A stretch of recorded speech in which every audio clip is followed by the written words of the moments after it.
tinggal ini adalah rumah tinggal yang dirancang dengan masa bangunan berbentuk U dengan pusat berupa sebuah kolam dengan ukurannya cukup besar, dan seluruh ruang-ruangan utama dan kegiatan si pemilik rumah itu berada di lantai 1 dan mengelilingi kolam yang ada di tengah.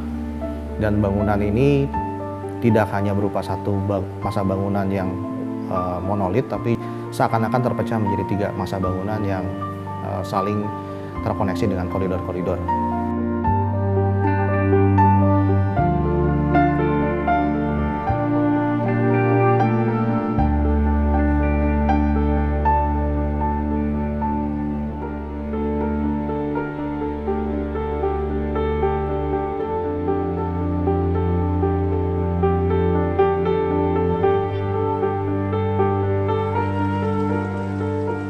Kolam ditempatkan di tengah menjadi satu pusat visual, serta di samping itu juga selain visual juga dari indera pendengaran kita bisa merasakan air di setiap sudut rumah. Lalu konsepnya air itu bisa blend ke masa-masa bangunan. Saya rasa menjadi satu hal yang menarik kalau kita tempatkan di tengah, center daripada masa bangunan.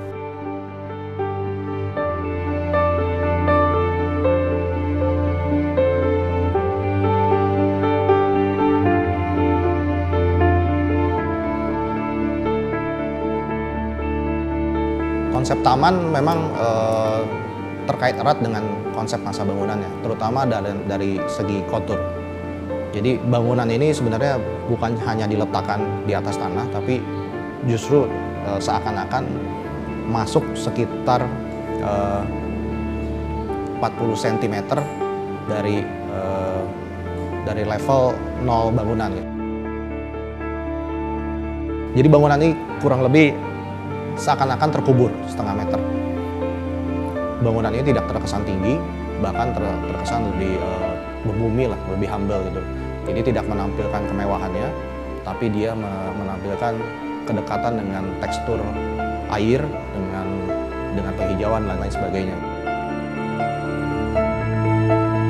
Meskipun masa utamanya sebenarnya menjadi satu masa, tapi dengan peletakan atap dan juga dengan sedikit trik di elemen-elemen penutup dindingnya dan juga leher bangunannya, kami melakukan ya ilusi bentuk lah gitu. Jadi kalau kita berjalan dari depan hingga ke belakang, dari ruang tamu hingga ruang kamar tidur utama ke ruang makan, kita masih bisa menyaksikan sudut-sudut atap, sudut-sudut bangunan, seakan-akan memang terdiri dari beberapa masa bangunan. Meskipun pada prinsipnya ini adalah satu rumah dengan satu masa yang besar sebenarnya.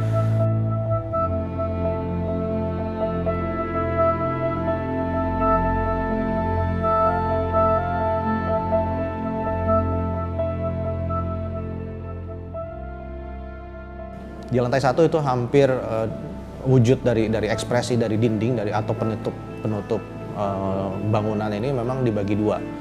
Antara yang bertembok masif dengan yang memang dibuat berlubang atau bukaan gitu. Jadi bukaan ini diekspresikan bukan jendela, tapi berupa kaca frameless kosong gitu. Jadi bukannya jendela, tapi memang ketiadaan dinding gitu. Jadi bangunan seperti bagian depan dan bagian kamar tidur utama itu memang seakan-akan bangunan yang tanpa jendela, tanpa kaca gitu.